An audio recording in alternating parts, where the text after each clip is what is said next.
지난 이야기. 전쟁이 길어질수록 전세는 프리드리히에게 불리하게 흘러가고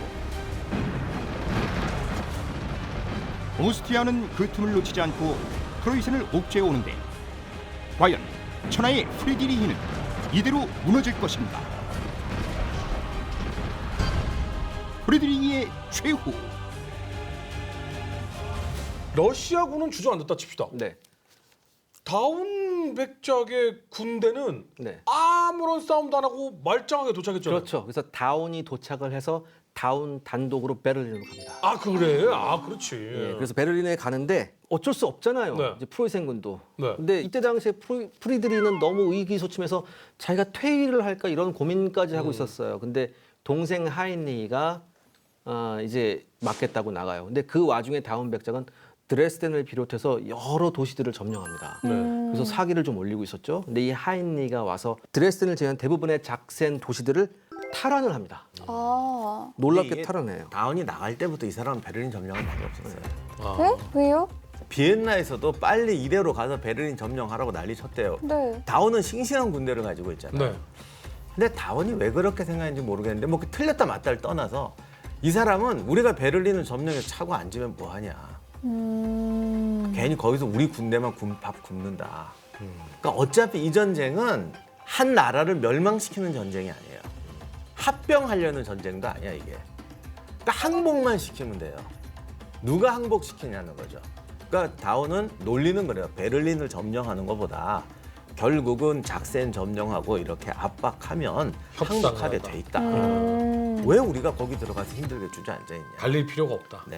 그리고 또 이때 또 기가 막힌 일이 있는데 한참 하인리하고 다운하고 싸우고 있을 때 주저앉아 있던 러시아군이 무단 철수를 합니다. 오스트리아군한테 통보도 안 하고 그냥 가버려요. 어디로요? 저 본토로 가요. 아, 나 집에 갈래. 그러니까 그거는 러시아군이 비겁한 게 아니라 제가 아까 말씀드린 대로 더 이상- 거기까지였다는 더 이상 거야. 전투 능력이 없다고 판단한 거예요, 얘네들도. 아니 근데 네. 집에 가는 길이 너무 멀잖아요. 그러니까요. 집에 걸어가는데 6개월 걸린다면서요? 근데 이건 있어요.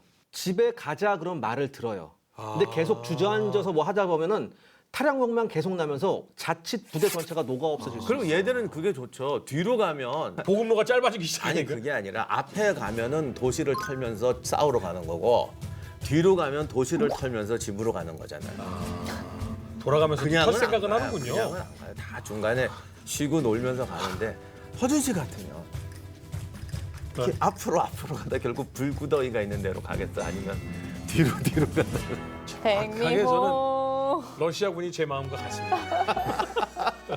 돌아가는 길은 즐거운 길. 아, 근데 이제 11월 13일 날 이제 일단은 다운이 하인리하고 전투에서 져서 좀 후퇴를 했지 않습니까? 다운이 저요? 예, 그러니까 근데 그것도 하인리히가 그 만화에 나오는 것 같은 좀 기만 작전을 해요. 근데 실제 큰 전투는 아니었는데 뭐 이쪽에다 군용지 세워놓고 있는 척하다 확 뒤로 돌아 쳐요. 근데 다운은 사실 이 지금 베를린 침공이 싫은 거야. 그렇죠. 근데 참모나 이런 애들 중에는 막 비엔나에서도 그러고 하니까 그러다가 하인리히가 사실 이렇게 만화 같은 기동을 해서 한번 툭 치고 지나갔는데 네. 봐라 저 앞에 매복이 있다. 우리가 얘들한테 한두 번 당했냐. 분명히 제 집게라도 저쪽에 매복이 있는 게 틀림없다. 그러고 그냥 주저앉아버립니다. 아, 내 말대로 하자고. 그래서 이렇게 가버려요. 그러니까 졌다기보다는 진 걸로 하자. 근데 이런 이제 상황. 프리드리히가 이제 조금 정신을 차려요. 그래서 프리드 나름대로는 오스트리아군이 저기 주저앉아 있으니까 저 보급로를 끊자. 그래서 14,000의 군대를 구성을 해서 너네가 뒤로 돌아가서 보급로를 끊어라. 네. 그래서 누구를 보냈냐면 이제 아우구스트 폰 핑크라는 자기 부하 장군한테 14,000을 줘서 보내요. 핑크가 돌아갔어요. 네. 돌아가서 이제 보급로를 딱 나름 끊었어요. 근데 다운이 보고 있으니까 어라? 야 오히려 쟤네가 우리한테 고립된 거 아니야? 이렇게 딱 되는 거예요. 핑크의 부대가 14,000밖에 안 되잖아. 야 우리가 쟤네를 쏴버려 그랬어요. 왜냐하면 다운은 그때 병력이 32,000이었거든요.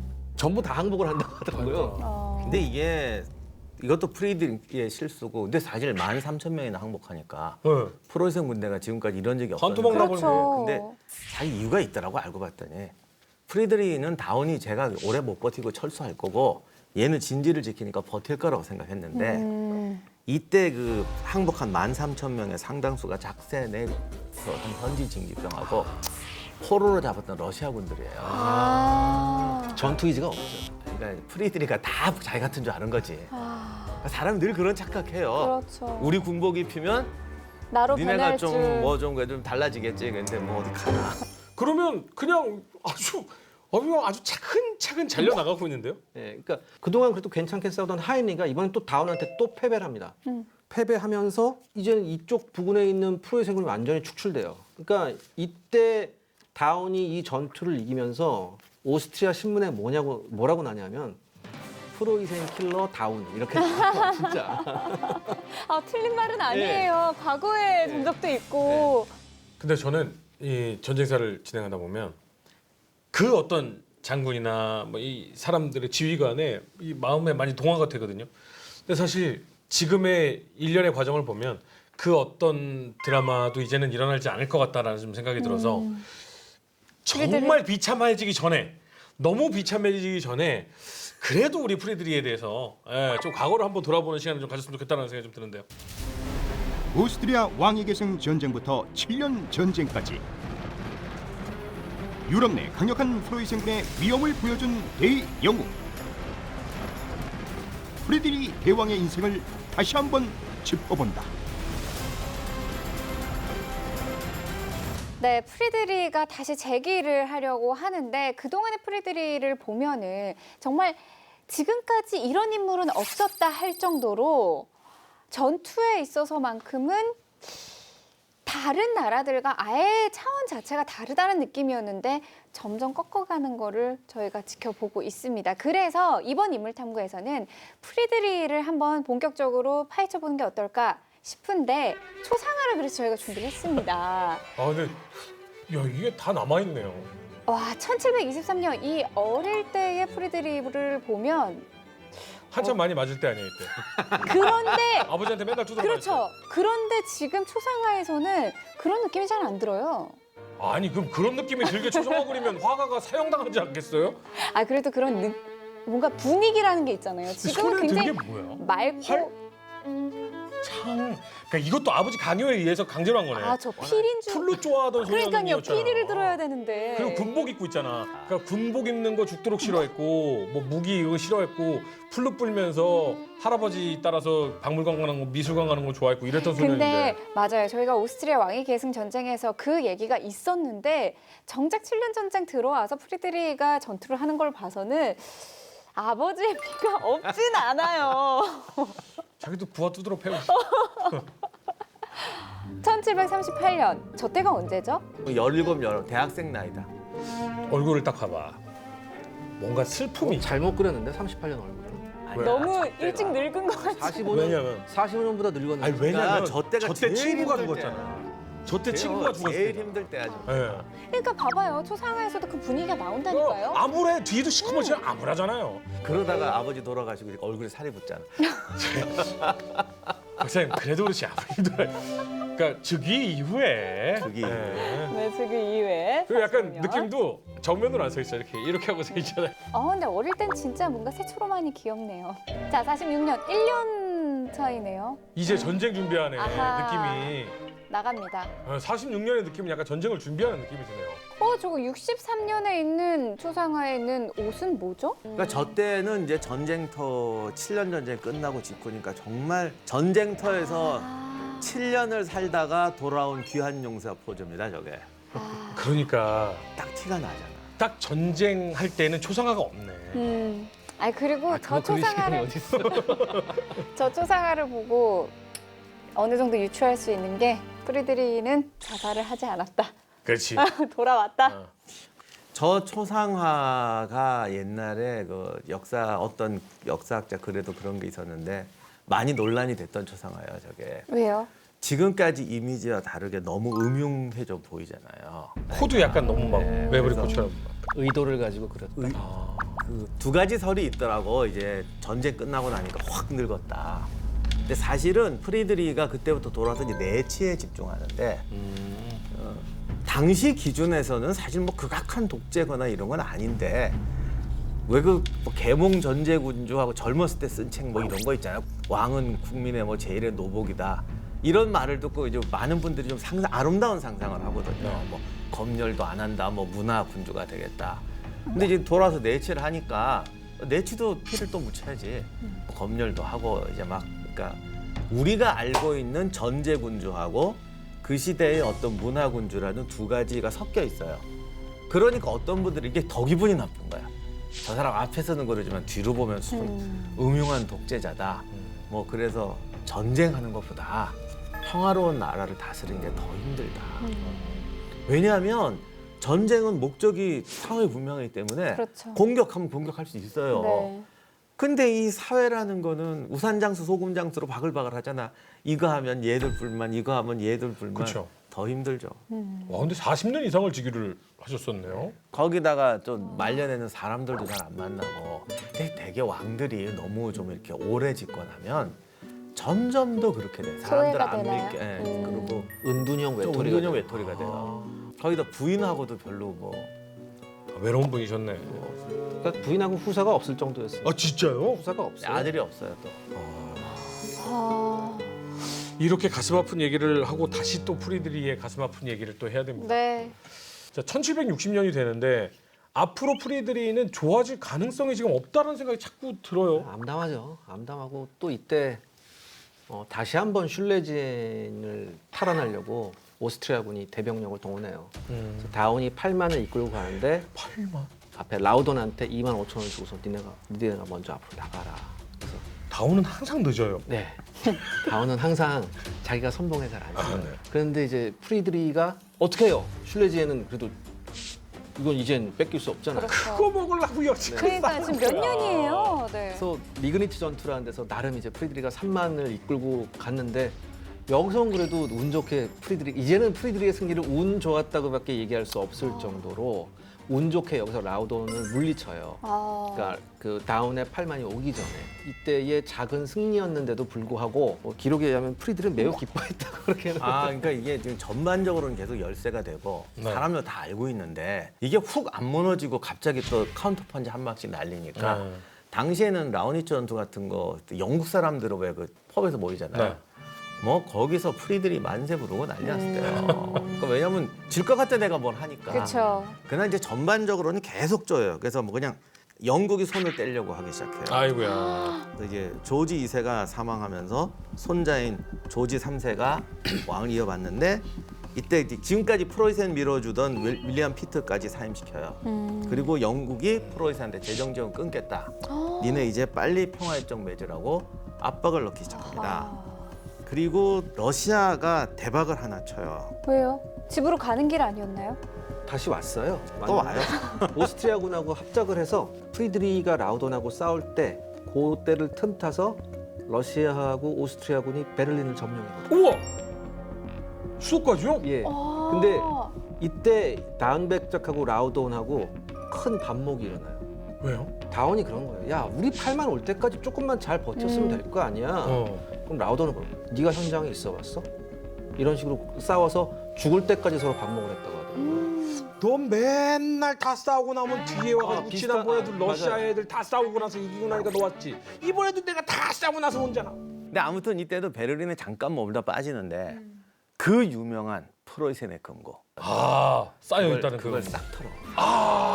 그리고 털자마자 러시아군이 단독 철수합니다. 4일 만에. 이제 됐어. 목표 달성? 예. 이제 진짜 집에 가도 돼. 이때 오스트리아군이 정말 깜짝 놀라요. 그리고 사실상 이거 이후에 러시아군이 전선을 이탈합니다. 왜냐면 예전에 저희 배웠잖아요. 2년 3년치의 국고가 거기 안에 들어있다. 네. 어우 러시아는 그거면 됐지. 그런데 이제 진짜 결정적인 게 좀 시간 건너뛰어서 61년 12월 25일에 네. 러시아군이 그 유명한 콜베르크 요새를 함락을 합니다. 우리가 얘기를 안 했지만 지금까지 한 두세 번 전투가 있었고 그때마다 프로이센군이 요새화돼서 지켜냈거든요. 근데 이게 드디어 떨어져요. 이게 왜 떨어지면 왜 중요하냐면 이제 항구를 얻는 거예요. 지금까지 러시아군이 지배가던 원인 중에 하나가 보급로인데 네. 이거를 먹으면 이제 바다로 러시아군이 보급을 해올 수가 있습니다. 이렇게 되니까 누가 봐도 이젠 전쟁 끝난 거예요. 그래서 영국은 이미 재정 지원을 끊었고 아하. 이것까지 하니까 거꾸로 프로이센한테 압력을 넣습니다. 지금 빨리. 이 상태에서 빨리 협정 맺어라. 이렇게 되면 거의 끝난 거죠. 그렇죠. 이게 61년이 되면은 철저하게 방어로 나가다가 교수님께서 아까 말씀하신 그 콜베르크가 완전히 떨어지면서 이젠 프로이센 자체가 멸망할 시간이었어요. 이젠 끝이다라고 생각을 해요. 근데 이때 믿기 힘든 일이 일어납니다. 네? 1762년에 그것도 초에 러시아? 프로이센한테 커다란 행운이 와요. 행운이요? 네. 러시아의 엘리자베트 여제가 네. 사망을 합니다. 1월 5일에. 네. 갑자기 사망을 해요. 네.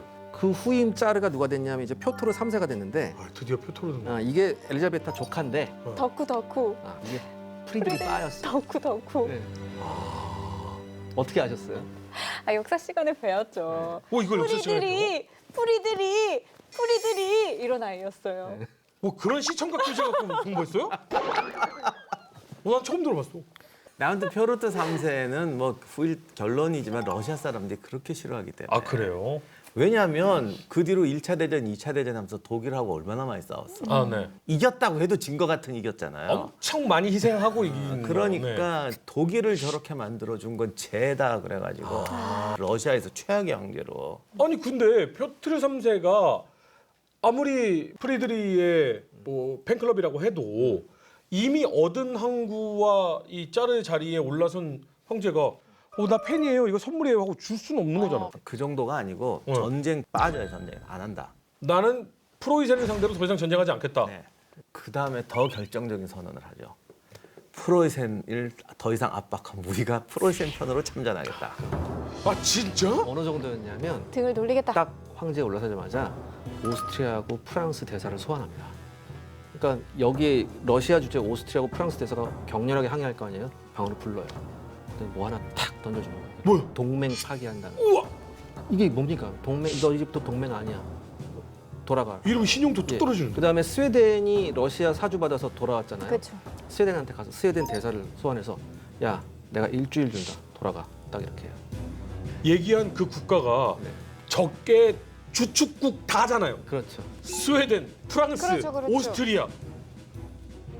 그거를 니네 만약에 프로이센한테 공격하면 이젠 우리는 프로이센 동맹이다? 예, 맞습니다. 아니 어떻게 이게 가능해요? 그리고 아, 바로 근데- 다음 날 프로이센하고 동맹을 맺습니다. 우와!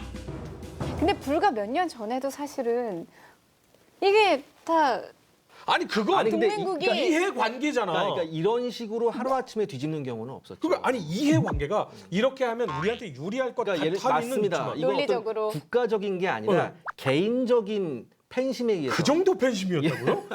아 근데 그거는 사실은 조금은 과장인가요? 아니 그러니까 그렇게 보면 그럴 수도 있죠. 왜냐하면 표르트가 정말 좋아했고 네. 심지어는 프로이센하고 동맹을 맺은 다음에 네. 자기 친위들을 프로이센 군대로 바꿔요. 우와. 왕실 왕실 경비대는 근위대를? 그걸 이제 프로이센 군대를 불러옵니다. 근데 놀랍다. 근데 아니, 너무 이제 놀랍다. 그게 순수하게 팬심 때문에 그랬을까? 표트르 3세는 원래 독일계예요. 그러니까 러시아 황제 엘리자베타도 그랬지만 이게 순수 러시아 혈통들이 아니에요. 그래서 그 엘리자베타 여왕의 조카죠. 여동생의 아들인데 남편은 독일 사람이고 네. 이 사람 원래 스웨덴에서 컸어요. 그러니까 홀슈타인 고토르프 공작의 아들이에요. 그러니까 홀슈타인이니까 독일계죠. 그리고 원래는 스웨덴 왕이 계승자로 키워졌다고 그러죠. 아. 근데 그 스웨덴의 왕비가 프리드리 여동생이었잖아. 이 족보가 지금 너무 복잡해서 그런데 이게 막 하면 다 얽히는데 네. 분명히. 근데 제가 볼 때는 표트르 3세에 대해서 러시아 쪽 평이라든가 후대평이 너무 좀 이렇게 안 좋아. 개인적으로 가서 그렇지 이 사람의 성장 과정을 보면 표트르 대제 이후로 러시아의 가장 큰 과제는 서방화였어요. 그걸 이제 우리가 근대화라고 표현하기는 좀 그렇고 서구화인데 네. 네. 이 서구화의 모델을 어디로 잡을 거냐. 특히 후진국은 모델이 있어야 되잖아요. 네. 그런데 표트르는 프리드리의 개인적 바 이전에 프로이센 모델을 좋아했던 거예요. 그래서 프리드리가 더 멋있어 보였을 수도 있죠. 자기가 봐도 우리 지난 걸 복습하면 저 작은 나라가 그렇죠. 멋있긴 하죠. 자기들도 두드려 패고 유럽 7개국을 싸워서 두드려 패는 나라가 됐어. 그럼 우리가 저거를 롤모델로 배우면 해야죠. 러시아가 어떻게 되겠냐.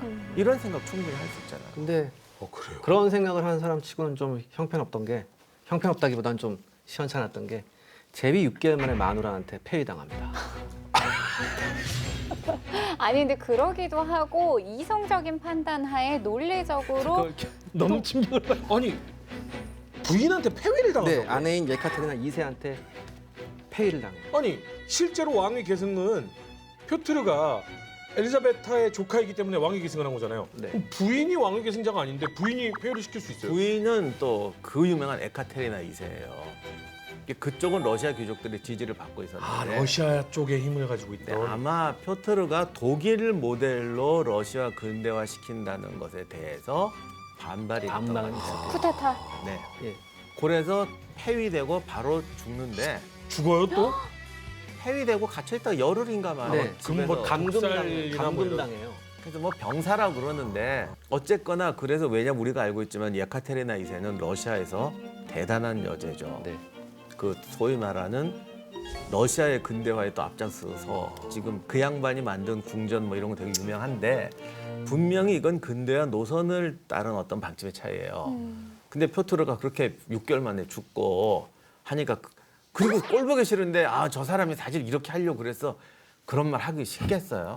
조금은 승리자가 왜곡한 역사일 가능성도 그런 좀 거일 있군요. 가능성도 있고 물론 저 양반이 좀 논리적이질 않아 갖고 이렇게 6개월 동안 한 걸 보면 뭐 이렇게 좀 욕먹을 짓 이렇게 좀 이렇게 뭐랄까 우왕좌왕해. 아니 사실 와, 그냥 근데 6개월을 안 봐도 아니 무슨 갑자기 프랑스와 오스트리아 대사를 불러갖고 야 니네 싸우면 내가 그렇죠. 앞도 뒤도 없이 논리적인 이유도 아닌 곳에서 동맹국에게 갑자기 그렇게 선언을 하면 동맹국 입장에서도 너무나 황당하겠죠. 이런 생각은 한 거예요.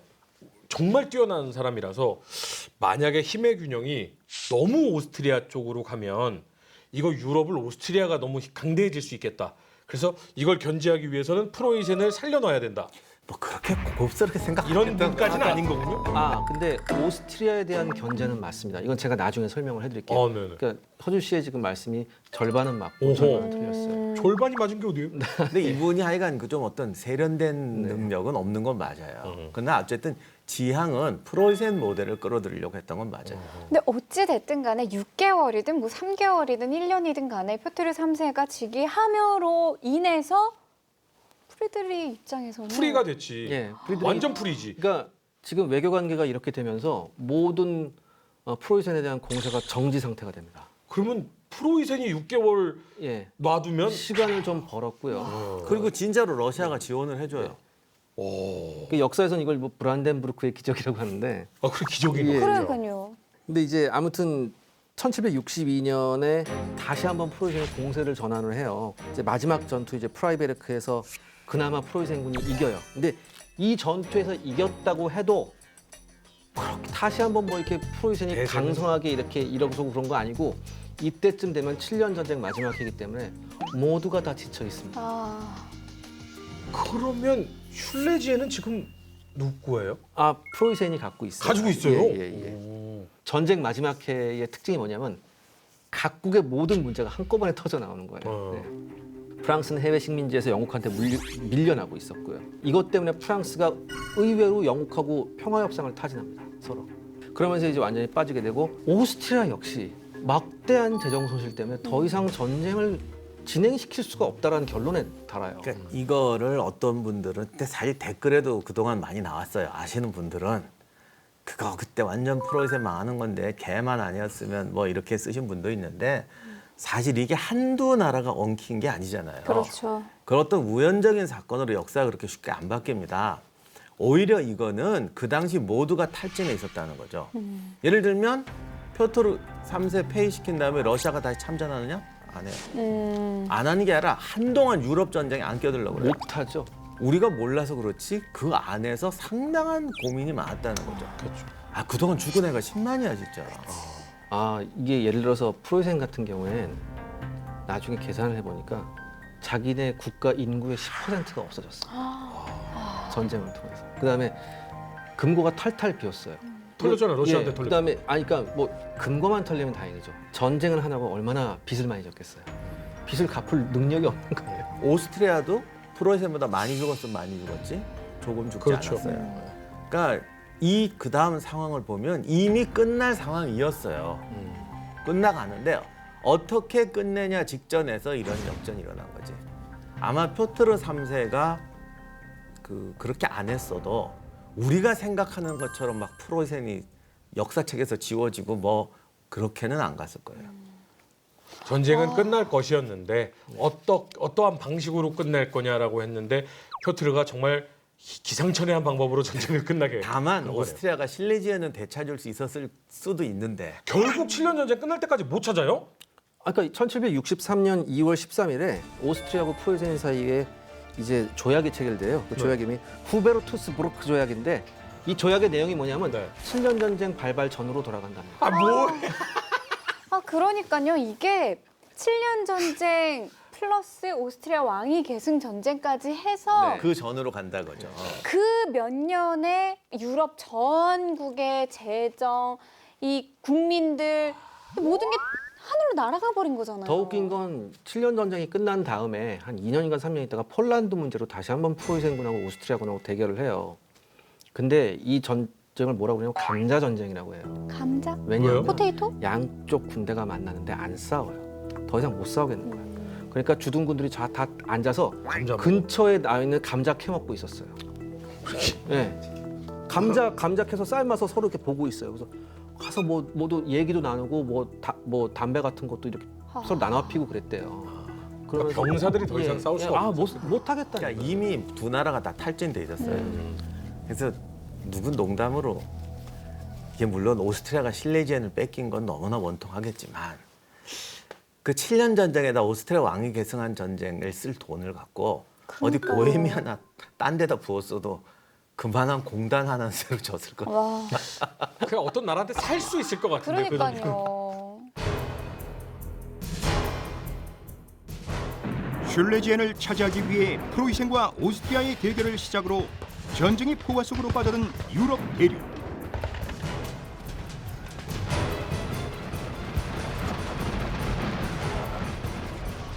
오스트리아 왕위 계승 전쟁부터 7년 전쟁까지 15년이 넘는 시간 동안 유럽 국가들은 각자의 패권 다툼으로 기약 없는 전쟁에 몰두하게 되는데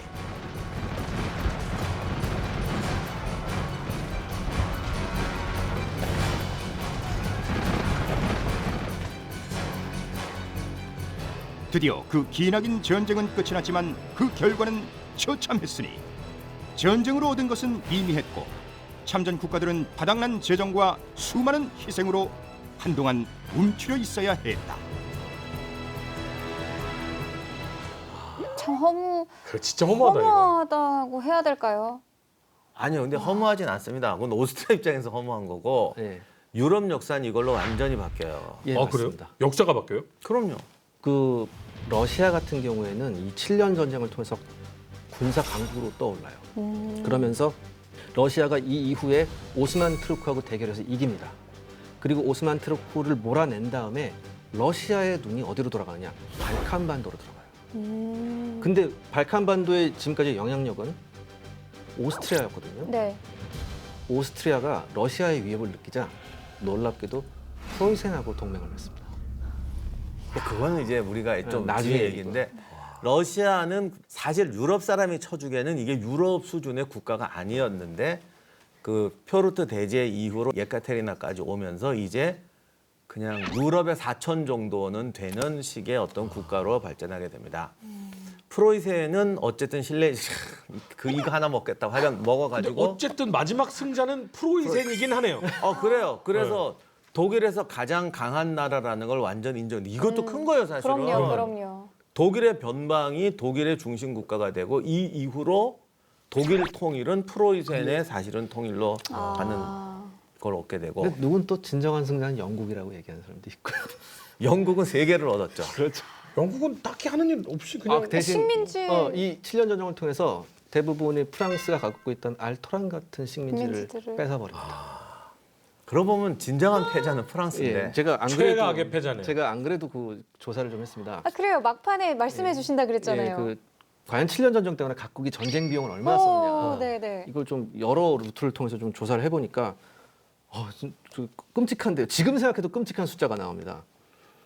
이제 영국 같은 경우에는 그래도 우리가 좀 돈 맛을 많이 그렇죠. 봤다고 생각했는데 한참 7년 전쟁이 달아올랐을 1760년에 영국의 연간 세수가 1,500만 파운드, 지금으로 한 36억 달러입니다. 근데 이건 1756년에 2배나 되는 수입이었어요. 그런데도 불구하고 영국이 돈이 없으니까 계속해서 그러니까 빚을 내요. 빚을 내서 전쟁 그 비용을 댔는데 1756년에 국가 부채가 영국이 7,500만 파운드, 현재 가치 약 182억 달러였거든요. 근데 7년 전쟁 끝나고 나서 영국의 국가 부채가 1억 3,300만 파운드, 현재 가치 322억 5천만 달러입니다. 그러니까 영국도 진정한 승자는 아니었어요. 휘청휘청했고요. 왜 그걸 투자지? 영국 입장에서는 투자지. 예. 근데 영국이 최대의 수혜자라고 아까 말했지만 뭐 지금 재정 문제를 말씀드렸듯이 영국도 그랬고, 특히 영국 같은 경우에는 7년 전쟁 이후에, 그러니까 7년 전쟁 과정에서 프랑스한테 뺏은 아메리카의 식민지가 13군데나 됐었거든요. 근데 이때 영국이 재정 부담 때문에 이 13개의 새로 얻은 식민지에 대해서 기존 식민지 주민들이 여기에 정착하는 걸 금지시켜요. 왜냐하면 새로 얻은 식민지에는 새로운 정착민을 하면서 거기서 세금을 뽑아 먹으려고 했었거든요. 아, 여기 있는 사람이 가면 그렇죠. 중복이니까 못 뽑아 먹으니까. 근데 이미 정착해 있던 정착민들은 그걸 받아들일 수가 없는 거죠. 그렇죠. 왜 우리가 저기에 정착할 수가 없느냐, 상당히 격렬한 대립이 있었고, 이 와중에서 영국이 기존 정착민들한테 무역 경제 제재를 하면서 이제 관세를 높여버립니다. 그러면서 이게 미국 독립전쟁에 이제 도와서 보스턴 차 사건. 그래서 그 새로운 아메리카 식민지에서 반목이 일어나면서 1783년까지 영국이 아메리카에서의 영향력을 잊어버립니다. 그리고 눈을 인도로 돌리기 시작하죠. 그래서 이 이후에 영국의 식민지 정책은 인도가 최우선이 됩니다. 그다음에 프로이센을 한번 보겠습니다. 프로이센에 보유하고 있던 재정이 1,300만 달러, 지금까지 그러니까 현재 가치 한 15억 7천만 달러를 보유하고 있었습니다. 네. 근데 전쟁이 진행되는 동안 프로이센은 총 세금 4,300만 달러, 현재 가치 약 52억의 세금을 걷어들였고요. 이것은 작센하고 실레제인 포메리아니아에서 다 거둔 세금을 합친 거예요. 그리고 이래도 모자라니까 프리드리히는 전쟁 중에 3번이나 국가 통화를 평가절하시킵니다. 그러니까 이거였어요. 통화를 평가절하시키면 당장은 괜찮은데 국민들은 돈이 없어지는 거예요, 손에. 인플레이션이 그렇죠. 급박하게 올라간 그리고 거니까. 그러면서 무역하고 상공업에 막대한 타격이 왔고요.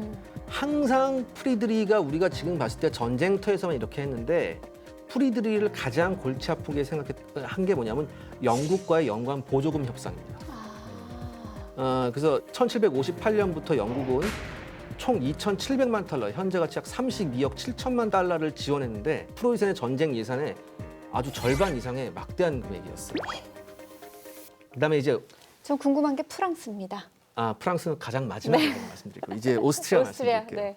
오스트리아부터 제가 좀 놀랐는데, 네. 7년 전쟁 총 전쟁 비용이 3억 9,200만 골덴, 현재 가치 950억 6천만 달러입니다. 그럼에도 불구하고 프란츠 공의 통장은 굳건했다는 거. 아, 전쟁 끝나고 나니까 전 유럽 왕실 중에 제일 부자였다. 요거만큼은 아주 그냥. 그러니까 가장 뛰어난 사람이었잖아요. 전쟁 전에 지출 추정치가 2,800만 골덴, 현재 가치 68억 달러였어요. 엄청난 초과 예산을 지출했고요. 이 초과 예산 때문에 1년에 서너 차례 세금을 인상합니다. 백성들은. 예, 그래서 특히 재정 적자가 심해짐에 따라서 군대 전체의 규모를 줄이기, 전쟁 중인데도 불구하고 군대 전체의 규모를 줄입니다. 예를 들어서 1760년에 장교의 인원을 감축하는 법안이 통과가 돼요. 그렇기 때문에 1760년부터 각 연대가 2개 중대씩 축소가 됩니다. 그래서 거의 12%에 가까운 병력이 줄어버려요. 더 이상 병력이 없어요. 러시아는 그 농촌을 비롯한 모든 사회계층한테 국가가 빚을 지면서 가까스로 전쟁을 수행했는데, 이게 러시아는 그 어떤 유럽 국가보다 중앙 집권 제도가 약했대요. 그래서 세는 세금이 정말 많았다고 하더라고요. 그래요? 예, 그래서 1760년부터 러시아가 국가 파산 위기여서 이제 엘리자베타 여왕이 자기 다이아몬드하고 드레스를 팔아가지고 전쟁 비용을 조금 조달을 했다고 하더라고요. 근데 얼마나 큰 일이었을까. 이상하게 러시아는 조세에 대한 명확한 재료가 없습니다. 러시아는 조세만 그런 건 아니잖아요. 그렇죠. 이제 마지막으로 프랑스를 말씀드리겠습니다. 네. 말씀드리기가 좀 두렵습니다. 제가 프랑스. 근데 프랑스는 인구도 유럽에서 제일 많았고 네. 세수도 제일 좋았기 때문에 일단 프랑스는 오스트리아 왕위 계승 전쟁 이후부터 이미 막대한 부채가 있었습니다. 7년 전쟁이 일어나기 직전인 1753년에 이미 프랑스의 국가 부채는 13억 6천만 루블, 현재 가치 3,240억 달러입니다. 근데 1764년 7년 전쟁이 끝난 이후에 프랑스의 부채는 23억 5천만 루블, 현재 가치 6천억 달러로 증가합니다. 이미 프랑스는 오스트리아에 대한 재정 지원과 식민지 전쟁에서 막대한 부채를 지고 있었어요. 걔도 지금 1년 미국 국방비보다는 적겠죠. 천조국인데요. 근데 이게 원인이 해외 식민지 전쟁에서 프랑스 해군이 패배하면서 이게 가장 큰 문제가 됐거든요. 그러니까 이게 유통이 안 되니까. 그래서 이때 프랑스가 7년 전쟁 중에 해군력 증강 프로젝트를 동시에 추진을 해요. 이러면서 어마어마한 부채가 쌓이게 됐고요. 특히 가장 중요했던 게 뭐냐면 프랑스는 오스트리아 왕위 계승 전쟁, 7년 전쟁 이후에도 끊임없이 전쟁을 합니다. 프랑스 국가 예산의 70%가 전쟁 비용으로 들어가요. 그리고 그 전쟁 비용 대부분은 빚입니다. 근데 지금 기자님께서 각 나라의 재정 상태를 얘기해 주셨고 그것만 봐도 충분히 알 수 있지만 오스트리아 왕위 계승 전쟁부터 7년 전쟁, 도합 거의 약 15년간 저희 토크메터리 전쟁사 회차만 보셔도 알 수 있을 만큼 이렇게 긴 세월 동안 재정도 각 나라마다 다 안 좋은 상태로 내려갔을 때 가장 큰 피해는 아무래도 백성들이 이 백성, 국민들이 다 오롯이 받는 거잖아요. 제가 하는 가지만 말씀드릴게요. 네, 보통 이제 동맹국 군대가 들어오면 그래도 우리를 도와주러 온 군대니까 그렇죠. 되게 고맙다고 생각할 거 아니에요. 전혀 그렇지가 않았고요. 하노버에 영국군이 파견되었을 때 하노버에서는 영국군의 무례한 행동, 그러니까 여기서 말이 무례한 행동인데 엄청난 민폐를 민간인들한테 끼칩니다. 그래서 하노버 사람들이 뭐라고 그랬냐면 프랑스군보다 영국군이 더 무섭다. 이런 얘기가 돌았었고요. 그 다음에 이 주민들이 이런 생각을 해요. 우리가 당하고만 있지 않는다. 그러면서 군에 납품하는 군납을 2배, 3배 부풀려서 가격을 책정합니다. 그렇게 되니까 국가에서 재정이 몇 배로 소비가 되는 거죠. 그러니까 서로 믿지를 못하는 거예요. 그러니까 우리가 너네들한테 당한 만큼 우리가 우리 방식으로 당하고만 한다. 있을 순 없다. 그러니까 그게 역사를 항상 너무 예를 들면 백성이 당한다. 전쟁 때문에 돈 버는 백성은 또 얼마나 많은데. 그러니까 이제 이미 사회는요 농사 짓고 있어요. 군대가 와서 곡물 털어가 이런 사회가 아니에요. 돈 주고 받고 산업하고. 그러니까 우리가 생각보다 훨씬 복잡한 사회이기 때문에 전쟁이 나면 백성이 피해를 입니다. 그거 당연히 맞는 말이죠. 맞는 말인데 그 피해 내용이 누구는 뭐 왕은 돈 벌고 백성은 피해 이런 구조가 아니고 훨씬 사회는 복잡한 메커니즘으로 돌아간다는 거예요. 그리고 그 메커니즘 지금 기자님 말한 대로 군대가 돈 주고 뭐 군납으로 사는 게 이게 30년 전쟁 때문에 이런 거 없었어요. 그러니까 사회는 계속 바뀌고 전쟁의 양상도 바뀌어가는데 이제 우리가 근대로 들어오면 이런 일방적인 감상적인 발언으로 상황을 이해할 수 있는 수준은 지났다는 거예요. 야, 백성이 피해를 본다. 말로 피해를 받았죠. 그러나 그렇죠. 우리가 더 중요한 건 이 메커니즘이 어떻게 돌아가느냐. 근데 저는 박사님 말씀하신 이 마지막에 그 감성적으로 접근을 하면 안 된다라는 말이 굉장히 좀 마음에 와닿는데 그렇다면 이제 7년 전쟁, 오스트리아 왕위 계승 전쟁에서 우리가 얻을 수 있는 의 한번 좀 정리를 해보도록 할까요? 이게 7년 전쟁 하다가 내내 나온 게 프리드리히 회의론이에요. 뭐 이거 별로 위대하지 않잖아. 그런데 지난번에 한 말씀드렸지만 고대 인물과 근대 인물의 차이는 사람이 달라서가 아니라 그 사람에 대한 정보량이 달라서 그래요. 누구 말대로 피도 눈물도 없고 실수도 안 하고 인간이 아니죠. 그 프리드리히가 후회하는 그림 하는 건 본인이 많이 써서 그런데 클라우제비츠가 이런 말을 했어요. 자신을 변화시키려면 후회하지 않는 사람은 발전이 없다. 후회를 남 탓으로 하는 사람들이 있어요. 쟤만 아니었으면 그건 후회가 아니에요. 자신에 대한 반성은 후회로 와요. 근데 이제 클라우제비츠가 한 말은 뭐냐면 아, 이거 내가 잘못했네. 다음에 하지 말아야지. 걔는 안 바뀐다는 거예요. 뼛속까지 후회를 해야 자기를 바꿀 수 있대. 그러면 프리드리히의 반성문은 후회는 반성이냐 후회냐 후회에 가깝다는 거죠. 그래서 프리드리히는 그 많은 실수를 사람들한테 공개하면서 스스로를 발전시켜요. 겨우 7년인데 70년을 살아도 안 바뀌는 사람 그렇죠. 얼마나 많은데요. 그렇죠. 우리가 이제 그렇게 생각해 봐야 되고 그다음에 7년 전쟁의 중요한 이유가 표르트 3세만 없었으면 이건 운이야. 이러는 이제 아 이거 다 우리 시작할 때부터 댓글에 그렇게 달렸어. 이거 끝에 가면 운이야. 허무해.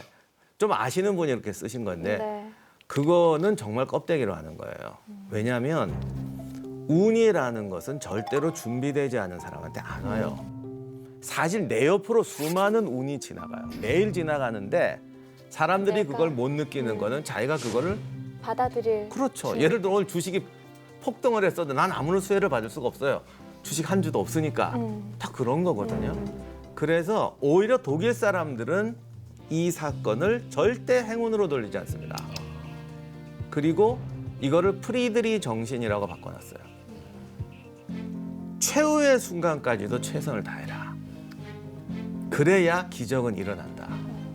또 하나 우리 여러 번 얘기했지만 전투에서 진다고 밀려나갔을 때가 두 번째 승리할 수 있는 기회다. 이거를 이 뒤로 이제 소위 말하는 프로이센 궁극주의로 좀 가면서 아주 그냥 뼛속까지 가르치죠. 그런데 그게 궁극주의만 통하는 교훈은 아니잖아요. 그럼요. 예.